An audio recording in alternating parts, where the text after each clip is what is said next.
Boa noite, irmãos. Vamos dar início lendo o primeiro versículo da primeira epístola de Paulo aos Tessalonicenses. Portanto, é Tessalonicenses, capítulo 1, versículo 1.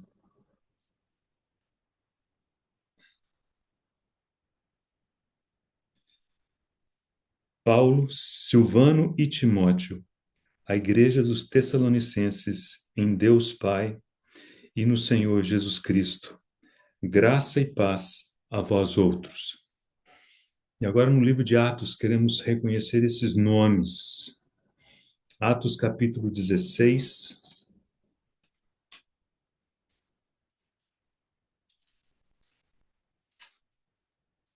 Atos 16.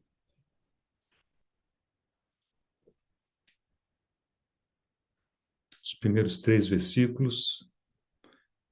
Atos 16, 1. Chegou também a Derbe e a Listra. Havia ali um discípulo chamado Timóteo. Então, aí já temos um outro nome. Filho de uma judia, crente, mas de pai grego. Dele davam bom testemunho os irmãos em Listra e Icônio, e quis Paulo que ele fosse em sua companhia, e por isso circuncidou-o, por causa dos judeus daqueles lugares, pois todos sabiam que seu pai era grego. Ainda no capítulo 16 de Atos, versículo 25, vamos encontrar os outros dois nomes. Por volta da meia-noite, Paulo e Silas oravam e cantavam louvores a Deus, e os demais companheiros de prisão escutavam. Aqui encontramos Paulo e Silas, que se crê ser o mesmo Silvano da epístola aos Tessalonicenses, né? Então, Silvano é Silas. E, por fim, a cidade de Tessalônica, no capítulo 17, versículo 1 de Atos, ali do lado, praticamente, tendo passado por Anfípolis e Apolônia, chegaram a Tessalônica, onde havia uma sinagoga de judeus. E essa aí é a cidade onde foi formada uma igreja para a qual Paulo escreveu as epístolas aos Tessalonicenses. Antes de começarmos, vamos pedir ao Senhor ajuda para esse momento de estudo da palavra. Senhor, nós reconhecemos que é a tua bondade, é a tua graça que nos traz aqui e nos permite aquietarmos a teus pés para ouvirmos a tua voz. E esse é o nosso pedido essa noite, que o Senhor fale no nosso coração. O Senhor nos ensine, o Senhor nos instrua, o Senhor nos abençoe, o Senhor nos conceda toda a graça, a unção do teu Espírito, que todos possamos, aquietados a teus pés, recebermos de ti aquilo que o Senhor tem para nós essa noite, para a glória do Senhor. Oramos em nome de Jesus. Amém. Então, irmãos, vamos começar com um período aí de contexto, para entendermos um pouquinho melhor em que contexto foi escrita a epístola aos Tessalonicenses, a primeira epístola. E, claro, ali nessa epístola o que nós queremos fazer é olhar com um pouco mais de detalhe as orações, né, de Paulo que aparecem nessa epístola. Então, vou começar compartilhando um mapa. Ok? Penso que os irmãos conseguem ver o mapa. Conseguem ver o mouse do mapa também? Aqui, ó, o movimento? Sim? Perfeito. Então, esse mapa é da segunda viagem missionária de Paulo. Essa viagem começou no início, na metade, no finalzinho do capítulo 15. Então, quando começamos a ler em 16, já estamos aí no meio, nós estamos já com uma viagem que teve início. E voltando ao capítulo 16 de Atos, então vamos reconhecer algumas dessas cidades, né? No capítulo 16, versículo 1, aqui diz que Paulo chegou também a Derbe. Então, observe onde que está Derbe aqui, né? Então, logo no início desse trajetória, a viagem foi essa volta toda aqui. Então, estava praticamente no início, então está Derbe aqui.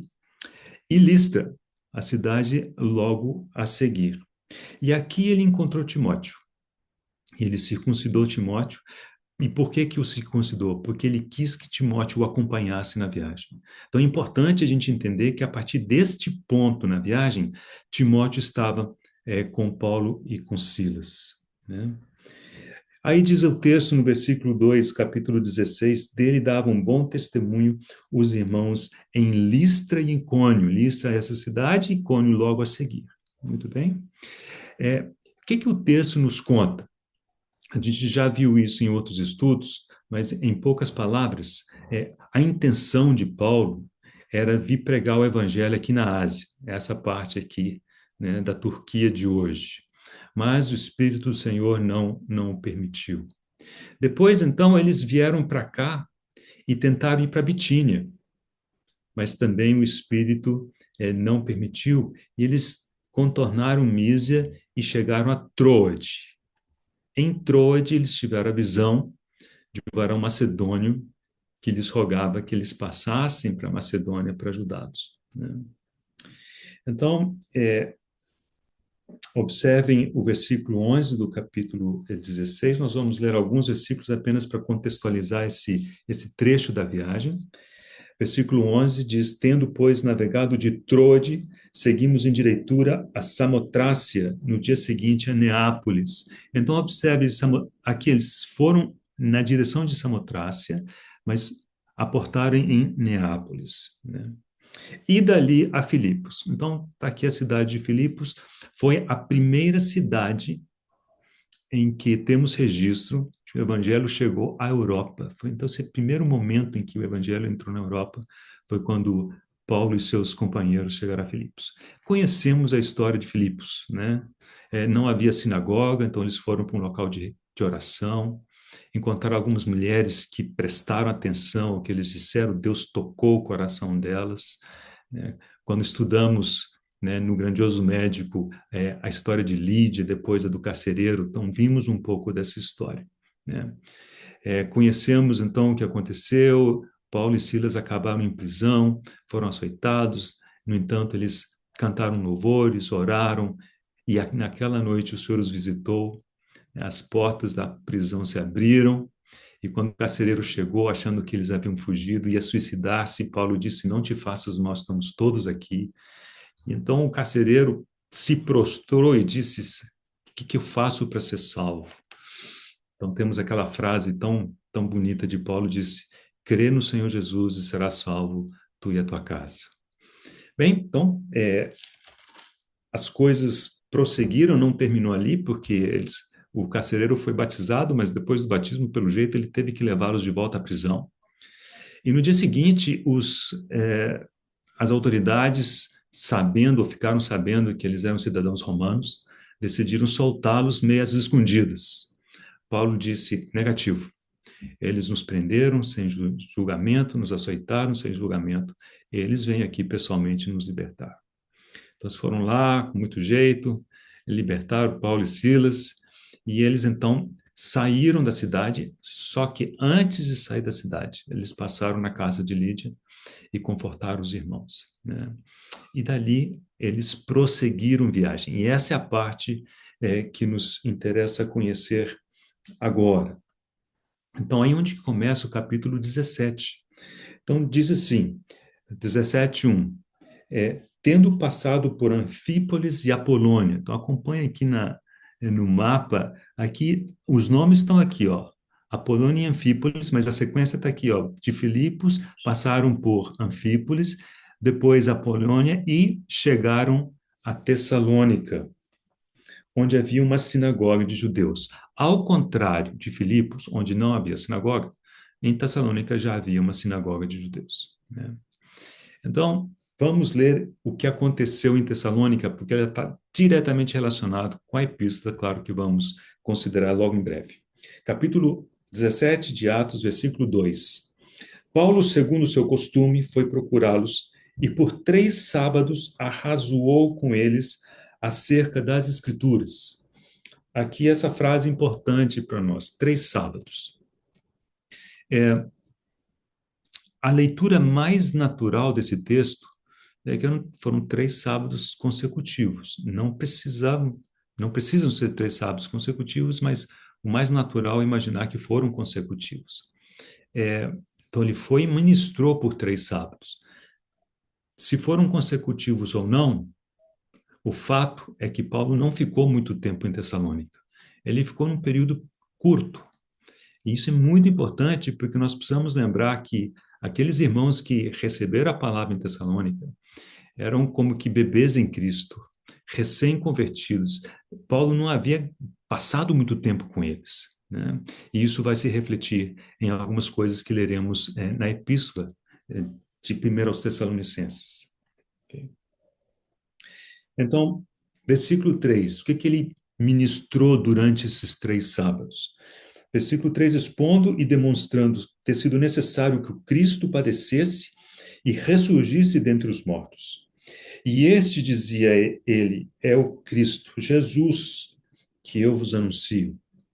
Alguns deles foram persuadidos e unidos a Paulo e Silas, bem como numerosa multidão de gregos, piedosos, muitas distintas mulheres. Então, observe o seguinte, o que nós encontramos em Tessalônica? Já havia uma sinagoga de judeus.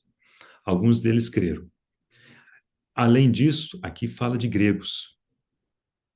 Ou seja, a assembleia em Tessalônica era uma assembleia mista, né? Era uma assembleia que tinha origem, né, de pessoas que vindas do judaísmo e pessoas que eram pagãs. Mas em Cristo não há grego e não há judeu, né? E não há bárbaro. Então são todos em um. Mas essa diversidade é importante porque muitas coisas que lemos em 1 Tessalonicenses fazem muito mais sentido quando lembramos dessa diversidade. Okay? Versículo 5. Os judeus, porém, movidos de inveja, trazendo consigo alguns homens maus dentre a malandragem, ajuntaram a turba, alvoroçaram a cidade e, assaltando a casa de Jason, procuravam trazê-lo para o meio do povo. Porém, não os encontrando, arrastaram Jason e alguns irmãos perante as autoridades, clamando: Estes que têm transtornado o mundo chegaram também aqui, os quais Jason hospedou. Todos esses procedem contra os decretos de César, afirmando ser Jesus outro rei. Tanto a multidão como as autoridades ficaram agitadas ao ouvirem estas palavras. Contudo, soltaram a Jason e os mais, após terem recebido deles finança estipulada. E logo durante a noite, os irmãos enviaram Paulo e Silas para Bereia. Ali chegados, dirigiram-se à sinagoga dos judeus. Então, uma das questões marcantes em Tessalônica foi, primeiro, Paulo esteve ali pouco tempo. Segundo, saíram de lá fugidos praticamente, né?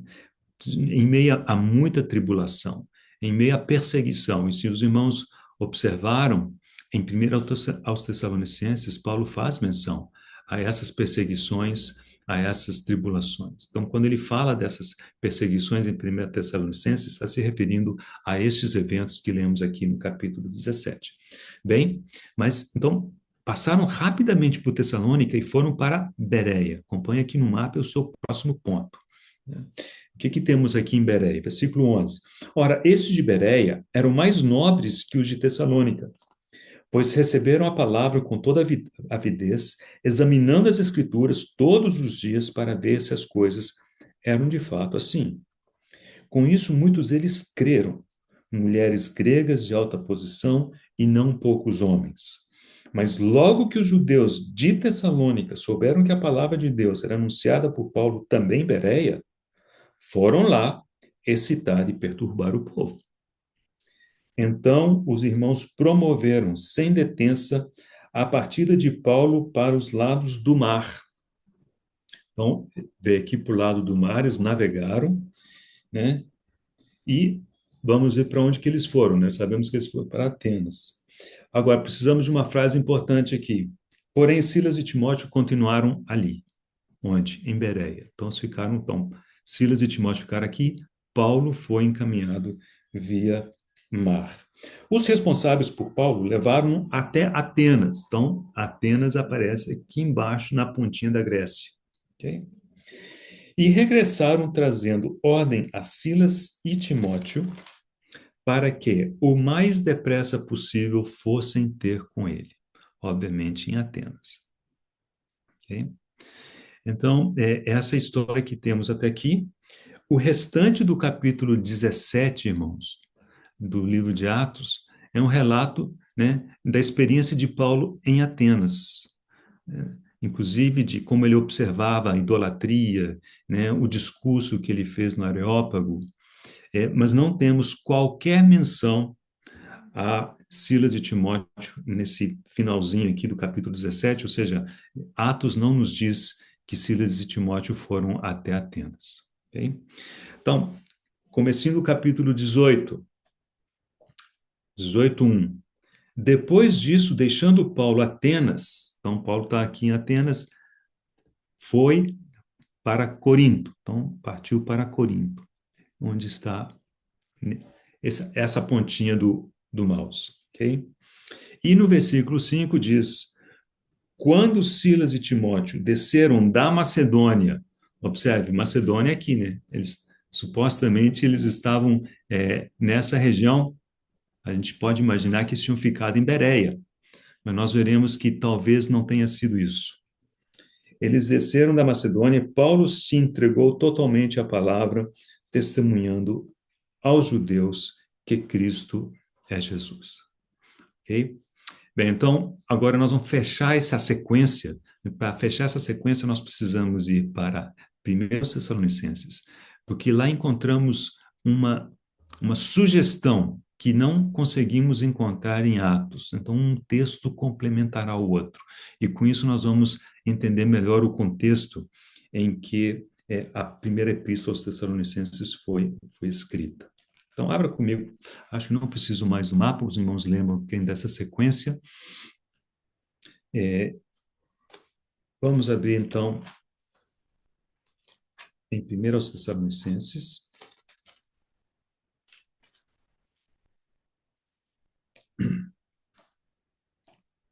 capítulo 3, versículo 1. Pelo que, não podendo suportar mais o cuidado por vós, ou seja, Paulo estava muito preocupado com aqueles irmãos. Por quê? Porque eles eram bebês em Cristo, né? E Paulo não pôde dar tempo, pôde dar atenção a eles, não pôde instruí-los completamente na fé. E só 3 semanas depois disso ele saiu, né, perseguido, teve que ir para a sequência da viagem, né? Então, o que ele diz? Pareceu-nos bem ficar sozinhos em Atenas. Ora, se ele ficou sozinho em Atenas, então quem que estava com ele, né? Então, ao que tudo indica, irmãos, Silas e Timóteo, ou pelo menos Timóteo, conseguiram ir encontrar Paulo em Atenas, conforme nós lemos em Atos. Eles tinham essa instrução, que assim que fosse possível, eles fossem encontrá-lo. Só que em Atos não tem qualquer sugestão de que eles encontraram Paulo em Atenas. A única sugestão que existe é que eles foram para Paulo em Corinto, mas em Atenas. E aqui temos essa frase. Paulo decidiu, falou assim, olha, nos pareceu bem ficar sozinhos em Atenas. Versículo 2, e enviamos o nosso irmão Timóteo, ministro de Deus no Evangelho de Cristo, para em benefício da vossa fé, confirmar-vos e exortar-vos, a fim de que ninguém se inquiete com estas tribulações, porque vós mesmos sabeis que estamos designados para isto. Pois, quando ainda estávamos convosco, predissemos que íamos ser afligidos, o que de fato aconteceu e é do vosso conhecimento. Foi por isso que, já não me sendo possível continuar esperando, mandei indagar o estado da vossa fé, temendo que o tentador vos provasse e se tornasse inútil o nosso labor. Então está aqui explicado. Paulo estava tão preocupado com eles, ele não conseguia mais aguardar. Então ele enviou Timóteo de Atenas de volta para Tessalônica para confirmá-los, para indagar o estado da fé deles. E depois disso, lembra que Tessalônica estava na Macedônia. Atos nos diz que ele desceu da Macedônia, ele e Silas, né? Encontraram a Paulo em Corinto. Versículo 6. Agora, porém, com o regresso de Timóteo, Para onde? Para Corinto. Paulo estava em Corinto. Aliás, acredita-se que a epístola de 1 Tessalonicenses foi escrita por Paulo em Corinto, né? E ele estava em Corinto a partir do capítulo 18 do livro de Atos. Ele regressou, vindo do vosso meio, versículo 6 ainda, trazendo boas notícias da vossa fé e do vosso amor, e ainda de que sempre guardais grata lembrança de nós, desejando muito ver-nos, como aliás também nós a vós outros.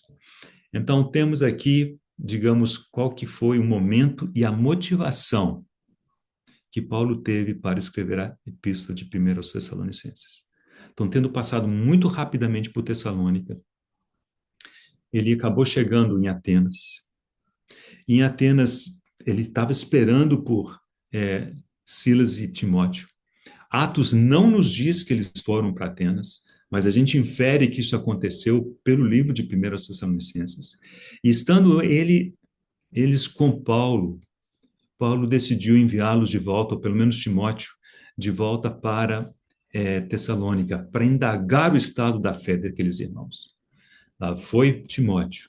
Depois, quando ele voltou, Paulo já estava em Corinto.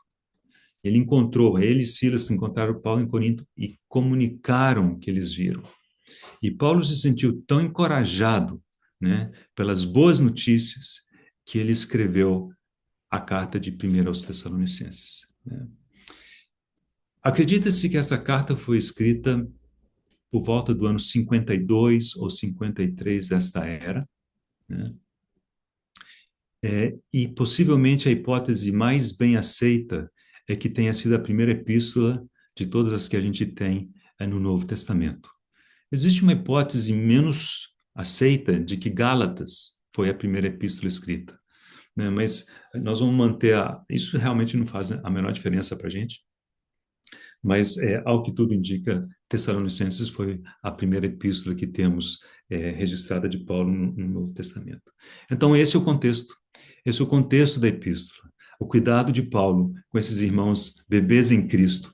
E ele, tendo ouvido as notícias boas que vieram por meio de Timóteo, ele ficou tão encorajado, escreveu essa epístola. Então, agora sim, com esse contexto, nós vamos olhar as orações, as expressões, né, de oração que aparecem nessa epístola, né?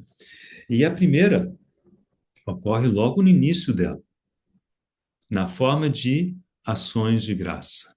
E aqui eu preciso lembrar os irmãos, né, que oração não é somente uma lista de pedidos.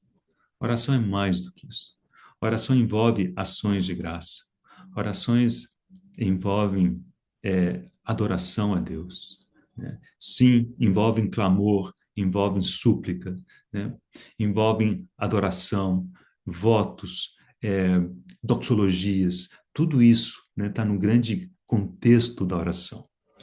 Então, começamos no versículo 2 do capítulo 1 de 1 aos Tessalonicenses. Depois dessa saudação, Paulo já se lança em ações de graças.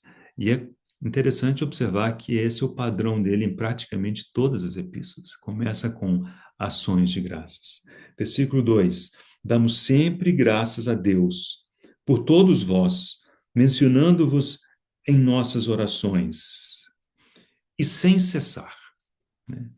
E logo no versículo 3, começa assim: recordando-nos diante do nosso Deus e Pai, da operosidade da vossa fé, da abnegação do vosso amor, da firmeza da vossa esperança em nosso Senhor Jesus Cristo, e etc, etc, etc. Recordando-nos. Apenas um parênteses ao qual nós vamos voltar ao longo da mensagem. Aqui temos três assuntos que aparecem de maneira recorrente na epístola, né? Fé, versículo 3, fala de fé, fala de amor e fala da esperança. Agora, a esperança na epístola de 1 aos Tessalonicenses é quase sempre relacionada à esperança da volta do Senhor. Então, temas que os irmãos vão reconhecer ao longo de toda a epístola, inclusive nas orações. amor, fé, a volta do Senhor, esperança na volta do Senhor, e outro assunto que vai surgir, que é de grande importância na epístola, santidade ou santificação. Então, esses são os temas, digamos, que aparecem em praticamente toda a epístola. Se os irmãos seguirem esses temas, não tem como não percorrerem a epístola toda. Então, Paulo começou dando graças por essas coisas, não somente pela fé, mas pela operosidade da fé daqueles irmãos. Não somente pelo amor, mas aqui diz pela abnegação do amor deles. Né? E não somente esperança, mas pela firmeza da esperança. E ele foi lembrando, foi reconhecendo, foi mencionando, né? E isso se estende por alguns versículos, né? Que nós podemos resumir como recordações. E depois, no capítulo 2, versículo 13, olha que interessante, ele volta a dizer assim: outra razão ainda temos nós para incessantemente dar graças a Deus. Daqui a pouco nós leremos a razão. Mas observe como que ele ainda está procurando razões para dar graças a Deus. É, posto que aqueles irmãos eram tão novinhos no Senhor e que muitos deles não tinham, digamos, um pano de fundo judaico, talvez com moralidade muito baixa, né? Coisas que a gente consegue depreender da epístola. Os irmãos hão de ouvir comigo que Paulo possivelmente teria razões de sobra, né? De assuntos, digamos, não muito louváveis, né? Para referir-se a esses irmãos. Mas ele decidiu pegar aquilo que era positivo e dar graças por isso. Irmãos, isso para nós é uma lição tremenda, porque qualquer que seja o nosso contexto, nós sempre vamos ter coisas boas e coisas ruins, né, no nosso convívio. A pergunta é o seguinte: onde é que nós vamos focar a nossa atenção? Né? Então, o que é que nós vemos em Paulo? O exemplo que ele nos dá é aqui o seguinte: ele olhou para aquilo que era positivo e deu graças ao Senhor por isso. Né? Depois nós vamos ver, ele também ele cuida dos outros aspectos, mas quando ele vai diante do Senhor, ele dá graças por aquilo que é positivo. Então, versículo 13: outra razão ainda temos nós para incessantemente dar graças a Deus, é que tendo vós recebido a palavra que de nós ouvistes, que é de Deus, acolhestes não como palavra de homens, e sim como em verdade é a palavra de Deus, a qual com efeito está operando eficazmente em vós, os que credes. Aqui eu vou abrir um parênteses, porque temos nesse versículo, irmãos, algo que me parece ser chave no ministério da palavra. Né? Que temos os dois lados da moeda. Paulo aqui diz o seguinte, que quando eles proclamaram a palavra, ou seja, aquilo que os tessalonicenses ouviram deles quem? Paulo, Silas e Timóteo. Era a palavra de Deus. A palavra que de nós ouvistes, que é de Deus. Ou seja, quem fala, irmãos, tem que falar a palavra de Deus. Né? Quem ministra não deve ministrar qualquer outra coisa que não seja a palavra de Deus. Devemos evitar as nossas próprias opiniões, sugestões, questões. Precisamos focar na palavra de Deus. E do outro lado da moeda, lado de quem ouve, eles receberam a palavra desse jeito, como sendo a palavra de Deus, não a palavra de homens. Não é de admirar. Quando essas duas coisas ocorrem, qual que é a consequência? Ele diz que a palavra de Deus está com efeito operando eficazmente naqueles que creram. Então, quem fala, fala de acordo com os oráculos de Deus. Quem ouve, reconhece que aquilo é de Deus e crê. Quando isso ocorre, a palavra de Deus opera eficazmente. É a palavra de Deus que tem esse poder. Então, isso aconteceu ali com os Tessalonicenses. Então, é uma palavra, digamos, de gratidão, uma razão de gratidão por parte de Paulo. Ok? E aí, a partir desse versículo 14 até o 16, o que temos são quase que como explicações de Paulo do porquê dessa gratidão. Né? Ele fala assim: tanto é assim, irmãos, que vos tornastes imitadores das igrejas de Deus existentes na Judéia e etc. Ele dá justificativas. Né? E por fim, capítulo 3, versículo 9. Pois que ações de graças podemos tributar a Deus no tocante a vós outros por toda a alegria com que nos regozijamos por vossa causa diante do nosso Deus, orando noite e dia com máximo empenho para vos ver pessoalmente e reparar as deficiências da vossa fé? Então encontramos aqui Paulo ainda procurando razões, mais razões para dar ações de graças a Deus pelos Tessalonicenses. Então temos versículo 2 do capítulo 1, ações de graças. Aí ele recorda. E ele começa a recordar questões e menciona e vai, etc. Depois, no capítulo 2, ele volta às ações de graças. Aí ele volta a justificar, etc.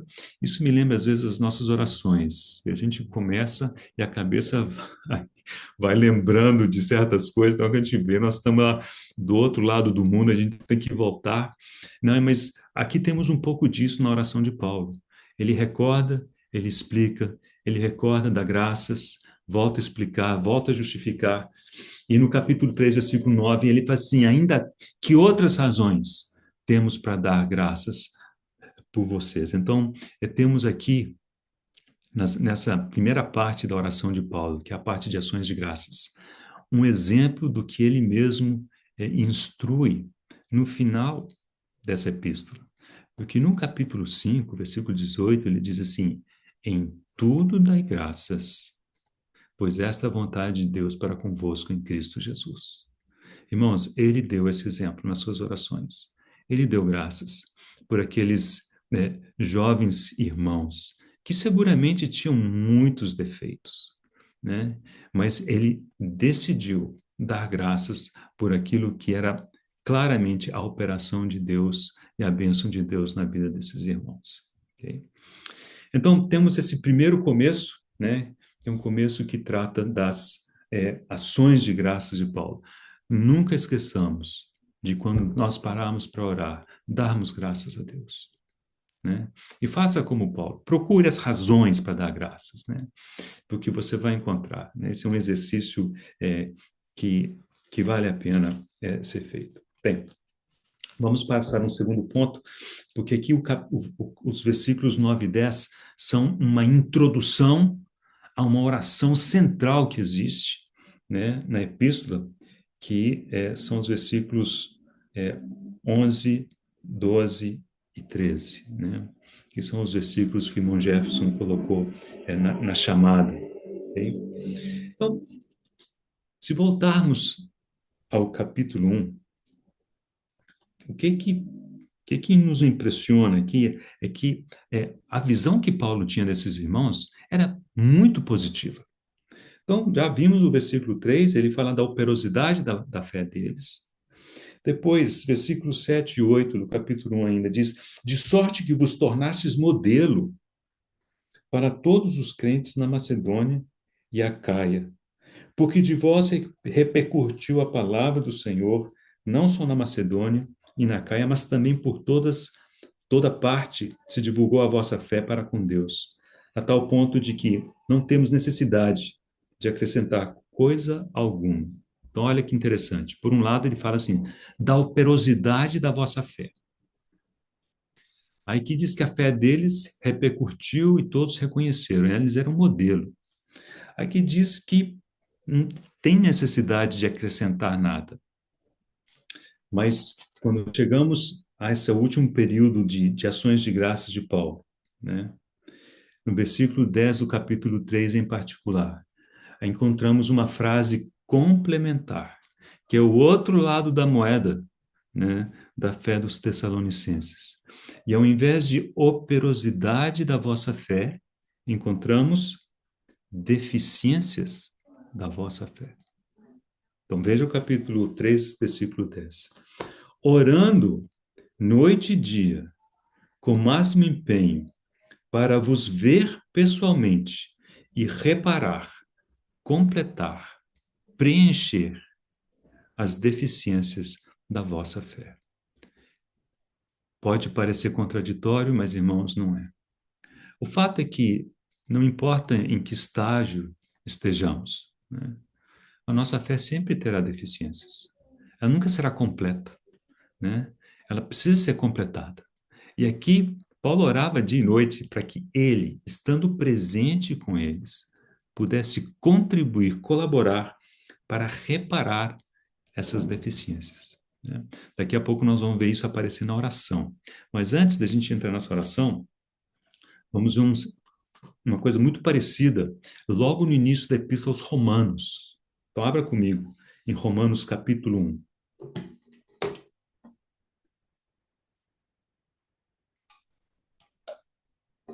Romanos capítulo 1, versículo 11.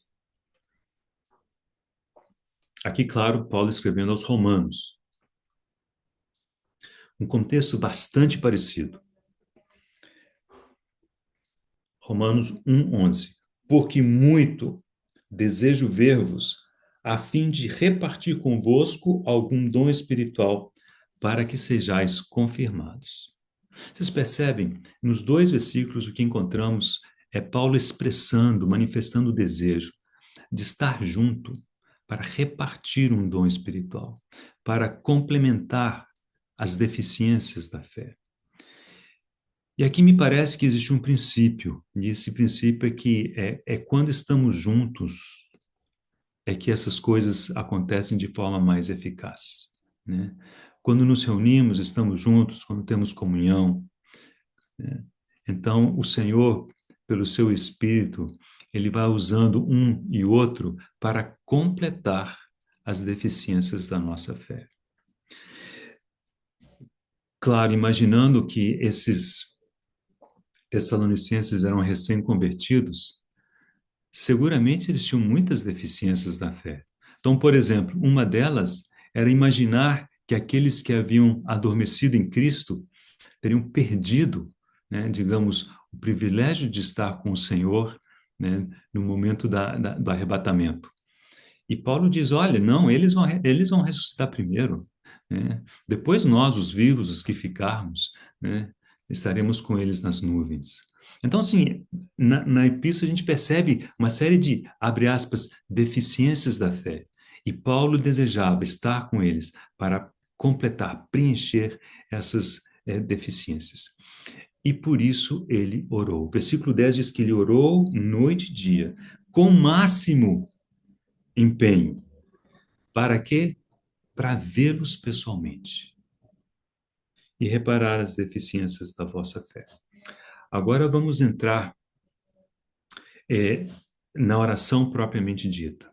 Mas lembre-se disso, Paulo está preocupado em preencher essas deficiências. E ele se dispõe a fazê-lo pessoalmente. Isso é importante. Porque nós vamos ver que a atitude de Paulo não é, eu vou orar por isso e deixar isso com o Senhor, porque só o Senhor pode fazer isso. O que, aliás, é verdade. Mas Paulo diz, Senhor, só o Senhor pode fazer isso, mas eis-me aqui. Eu estou disposto e eu quero ir, né? E preencher as deficiências da fé dos Tessalonicenses. Versículo 11. Ora, o nosso mesmo Deus e Pai, Jesus, nosso Senhor, dirija-nos o caminho até vós. Na tradução que eu leio, diz dirijam-nos, né? Tá no plural, referindo-se a dois sujeitos, né? Que é Deus e Pai e o Senhor Jesus Cristo. Mas algumas traduções, isso é porque algumas versões no grego trazem o verbo no singular, né? Se não estou enganado, a corrigida e a fiel trazem dirija-nos, né, o caminho até vós, né, indicando que Deus Pai e Deus Filho verdadeiramente são um, e, portanto, o verbo está no singular. mas essa é uma curiosidade. A oração de Paulo foi que Deus dirigisse os seus passos até eles. Para quê? Para que juntos eles pudessem, então, preencher, completar o que faltava na fé dos Tessalonicenses, né? Completar as deficiências da sua fé. Então, observem como Paulo fez esse pedido. Ele se dispôs para que Deus o encaminhasse até eles, para que houvesse essa transação espiritual. Então, daqui a pouquinho nós vamos ver os detalhes disso, mas precisamos dar um pulinho para um versículo que me parece traduz isso de forma muito clara. É um versículo escrito por Davi, no Salmo 27. Memorize esse versículo, se vai ser de grande ajuda para vocês. Salmo 27. Versículo 4. Uma coisa peço ao Senhor e a buscarei, que eu possa morar na casa do Senhor todos os dias da minha vida, para contemplar a beleza do Senhor e meditar no seu templo. Aqui tem o pedido de Davi. Nós não vamos tratar dele hoje, né? É um precioso pedido. Meu ponto é a primeira frase. Uma coisa peço ao Senhor e a buscarei. Observem que pedir ao Senhor e, concomitantemente, buscar aquilo que se pede não é contraditório. Muito antes, pelo contrário. É uma atitude necessária na nossa oração. Não é fazer um pedido e deixar com Deus e eu vou fazer outra coisa. Essa atitude não nos envolve na oração. A atitude de Davi, e vemos isso aqui na atitude de Paulo, é orar ao Senhor e dizer: uma coisa peço e a buscarei. O que Paulo pediu? Né? Pediu que a fé deles fosse confirmada, que o coração deles fosse confirmado. E ele diz: Senhor, dirige o meu caminho até lá, para que eu, estando com eles, possa fazer parte dessa obra. Né? Então, precisamos notar aqui, além do pedido em si, a atitude de Paulo. Essa é uma atitude de oração que, irmãos, nós precisamos ter também. Né? Sempre que pedirmos alguma coisa, estamos totalmente empenhados naquilo. Então, Senhor, é o Senhor que tem que fazer, é o Senhor que pode fazer, só Ele pode fazer. Mas a gente se dispõe nas mãos do Senhor e busca aquilo com todo empenho. Como vemos no versículo 10, né? Ele orava noite e dia, com máximo empenho. E agora o versículo 12 de 1 Tessalonicenses 3, encontramos especificamente, né, o resto da oração de Paulo. Então ele começou pedindo: olha, dirige-nos o caminho, né, até eles. E agora diz: e o Senhor vos faça crescer e aumentar no amor de uns para com os outros e para com todos, como também nós para convosco.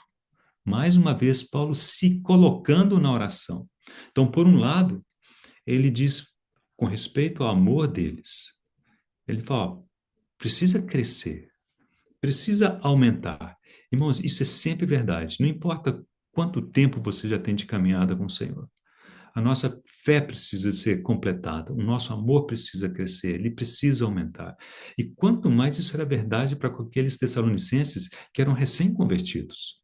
Então, nós vemos assim, não há uma contradição entre as ações de graça de Paulo e esse pedido. Nas ações de graça, Paulo escolheu, assim, olha, eu tenho razões para dar graças por esses irmãos e eu vou manifestar essas ações de graças diante de Deus. E o fez. E agora ele pede para que eles cresçam, que o Senhor os faça crescer e aumentar, que é o amor neles. Eles já tinham um tanto de amor. Lembra? Capítulo 1, versículo 2, fala da operosidade da vossa fé, a abnegação do vosso amor. Eles tinham amor, mas precisava crescer, precisava aumentar. E esse pedido é que Paulo faz aqui. E ele não diz: essa é uma questão suas. Ele se coloca mais uma vez na oração e diz: como também nós para convosco. Como dizendo: o meu amor para convosco também precisa aumentar. Isso faz parte da minha oração. versículo 13. A fim de que seja o vosso coração confirmado em santidade. Esse é um dos outros grandes temas, nós ainda vamos mencionar rapidamente da epístola. Isento de culpa na presença do nosso Deus e Pai, na vinda do nosso Senhor Jesus com todos os seus santos. Então, o pano de fundo, irmãos, dessa oração é a volta do Senhor. Ele deseja que aqueles irmãos, naquele dia, eles tivessem o coração confirmado em santidade, né? E o amor aumentado e aperfeiçoado. Irmãos, uma das questões que me parece que precisamos mais orar, né? Nesses dias que antecedem, a gente pensa assim, a volta do Senhor, é pela santificação nossa e dos nossos irmãos. É essa oração que Paulo faz aqui. Confirmado em santidade. O quê? O vosso coração. O Senhor precisa nos confirmar em santidade, né? Isento de culpa na presença do nosso Deus e Pai, na vinda do nosso Senhor Jesus Cristo. Então, essa parte da oração, eu queria chamar a atenção dos irmãos para esses aspectos, né? Paulo se envolveu na oração. Paulo se colocou na oração. Lembre do Salmo 27:4. Uma coisa peço ao Senhor e a buscarei. Isso resume muito bem esse aspecto. Mas não é só isso. Olha que interessante, e com isso nós vamos prosseguir. Vamos ver os três assuntos que aparecem nessa oração. Então, observe, versículo 12 fala do amor. Versículo 13 fala de santidade, ou santificação. E o versículo 13 também fala da volta do Senhor. Esses três assuntos aparecem logo na sequência, no capítulo 4, com uma pequena diferença. Irmãos, no capítulo 3, encontramos Paulo orando a Deus por essas coisas. E no capítulo 4, olha como começa o capítulo 4. Finalmente, irmãos, nós vos rogamos. É um pedido de Paulo para os irmãos. Então, na oração de Paulo, claro, orou ao Senhor, mas logo depois ele fez o pedido aos irmãos sobre os mesmos três temas que ele havia orado a Deus. Então, vamos só reconhecer esses temas. No início do capítulo 4, o tema é santidade. Finalmente, irmãos, nós vos rogamos, exortamos no Senhor, que como de nós recebestes, quanto à maneira por que deveis viver, agradar a Deus. Viver e agradar a Deus, irmãos, isso é santidade. Ok? E efetivamente estáis fazendo, continueis progredindo cada vez mais. Versículo 3. Pois esta é a vontade de Deus, a vossa santificação, que vos abstenhais da prostituição, etc. Versículo 7. Porquanto Deus não nos chamou para impureza, e sim para santificação. Então, Paulo rogou a Deus para que eles fossem confirmados em santidade e rogou aos irmãos: irmãos, vivam uma vida santa. Muito bem, a partir do versículo 9, no tocante ao amor fraternal. Então, ele faz menção ao amor fraternal aos irmãos. Não há necessidade que eu vos escreva, porquanto vós mesmos estáis por Deus instruídos, que deveis amar-vos uns aos outros. Esse outro tema que ele havia feito menção na oração. Então, na oração ele orou a Deus, mas logo depois ele foi para os irmãos e disse: olha, vocês precisam se amar uns aos outros. E por fim, a partir do versículo 13 do capítulo 4 até o versículo 11 do capítulo 5, ele menciona a volta do Senhor. Então, os três temas pelos quais ele havia orado, agora ele menciona, ele instrui os irmãos com respeito a eles. Então, vamos resumir toda essa questão. Paulo, primeiro, orou a Deus. Então, nessa direção. Mas ele se colocou na oração, dizendo: Senhor, mexe comigo. Eu quero estar junto, quero colaborar. Uma coisa peço ao Senhor e a buscarei. Mas não somente para Deus, não somente para si, mas também para os irmãos. Então, o que vemos aqui é muito mais uma atitude com respeito à oração do que propriamente uma lista de pedidos seca, sem vida, né? Ainda que justa, muito mais do que isso. Então, irmãos, quando nós nos prostrarmos diante do Senhor em oração, que peçamos que o Espírito Santo nos conceda essa realidade. Um envolvimento na oração. Não só da nossa vontade, também do nosso empenho, mas também com os irmãos, se orarmos por situações, também levarmos as situações para os irmãos, encorajando-os a se envolverem nessas questões. Ok? Muito bem. Eu vou ler uma frase do irmão Pink, é um dos irmãos que tem um livro sobre as orações de Paulo. Ele diz algo interessante com respeito ao pedido de Paulo pelas orações, pelo amor dos irmãos.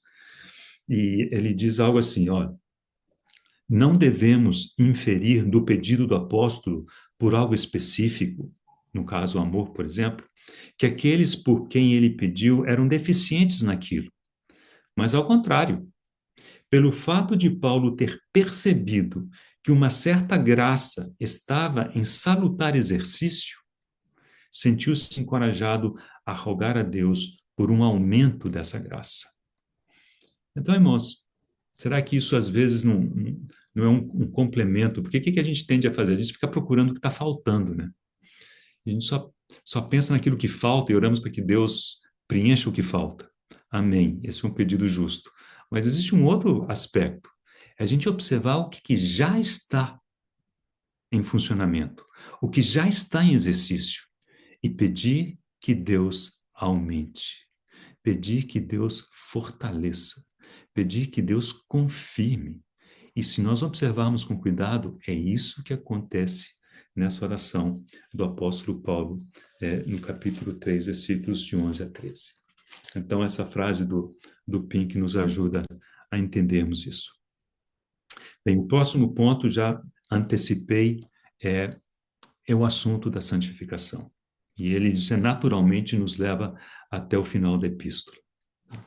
Então, a santificação e o assunto de santificação, de santidade, aparece várias vezes na epístola. A palavra santidade aparece em 3:13, né, nós já vimos isso, santificação, no capítulo 4, versículos 3, 4 e 7.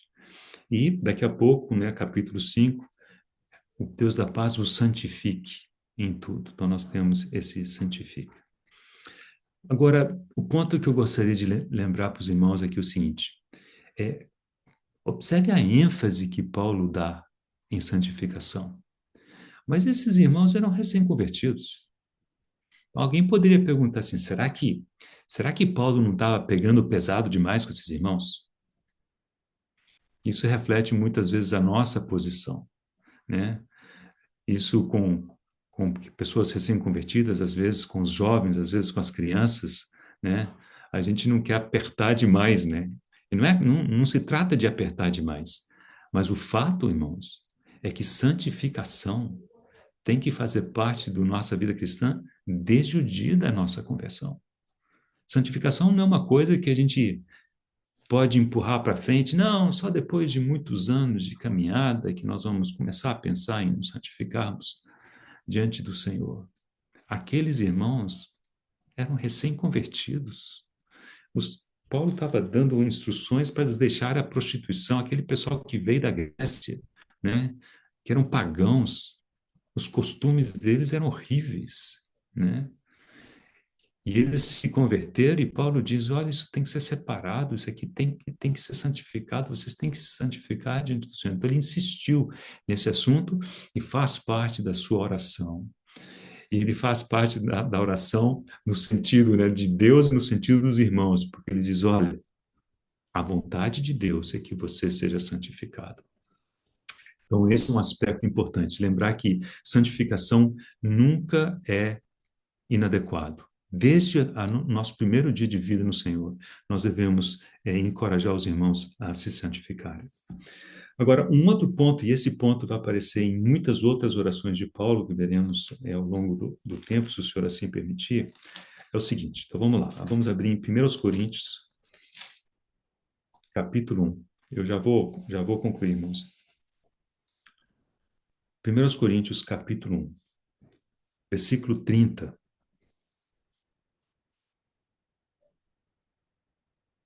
sabedoria e justiça e santificação e redenção. O Senhor se nos tornou santificação. Ele é a nossa santificação, vamos pensar assim. Mas essa é uma realidade objetiva, é uma realidade de posição, posicional, objetiva. Mas quanto disso é a nossa experiência? Então, o que nós vamos observar nas orações de Paulo? Irmãos, isso é uma chave tão importante para nós. É o seguinte: comece a buscar aquilo que é uma realidade objetiva em Cristo para nós, e nós temos o direito diante de Deus de que isso se torne a experiência subjetiva no nosso dia a dia. Então, ore por isso. Se é realidade em Cristo, é a vontade de Deus. E se nós orarmos segundo a vontade de Deus, Ele há de responder. Então, Paulo reconheceu que em Cristo nós já estamos santos, perfeitamente santos. Mas a nossa experiência precisa refletir isso. Existe uma ilustração simples, mas nos ajuda, né? Um neném nasce, um filho de pais, e ele é filho desde o dia que nasceu. Ele vai crescer, ele vai amadurecer, ele não vai se tornar mais filho do que ele já era. Mas ele vai crescer em maturidade, ele vai crescer em comunhão com os pais, ele vai crescer como pessoa. Mas ele não é mais filho do que era quando nasceu. Então, mais ou menos isso. Do ponto de vista posicional, do ponto de vista objetivo, nós já estamos perfeitamente santificados em Cristo. Mas a questão agora é que isso precisa se refletir no dia a dia, na nossa experiência. E é nesse ponto que a oração faz tanta importância, tanta diferença. Então, devemos aprender a orar por aquilo que são realidades em Cristo. Então, chegamos ao final da epístola, que não é uma oração, é um voto. Vamos ler esse voto, porque tem a ver com essa questão da santificação e também uma lembrança, né, de que é o Senhor quem nos santifica.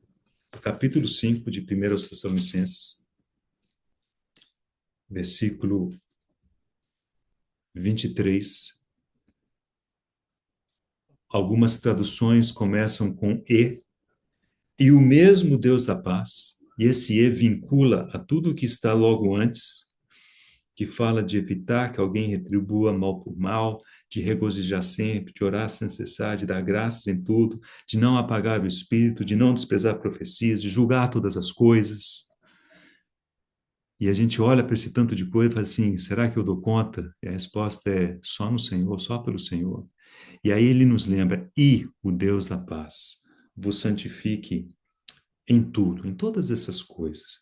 E o vosso espírito, alma e corpo sejam conservados íntegros e irrepreensíveis na vinda de nosso Senhor Jesus Cristo. Fiel é o que vos chama, o qual também o fará. Ele fará.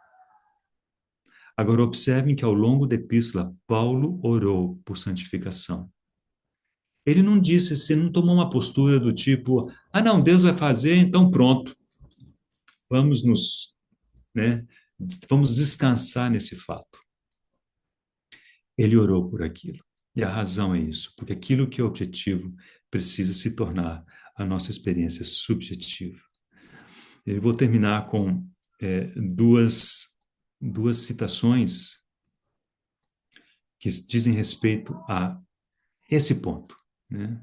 Me parece que elas são de ajuda. E com as duas citações nós vamos encerrar. A primeira é um pensamento do irmão Pink, que ao falar desse texto, ele disse o seguinte, você não pode se santificar mais do que pode arrumar o jardim no quintal da sua casa.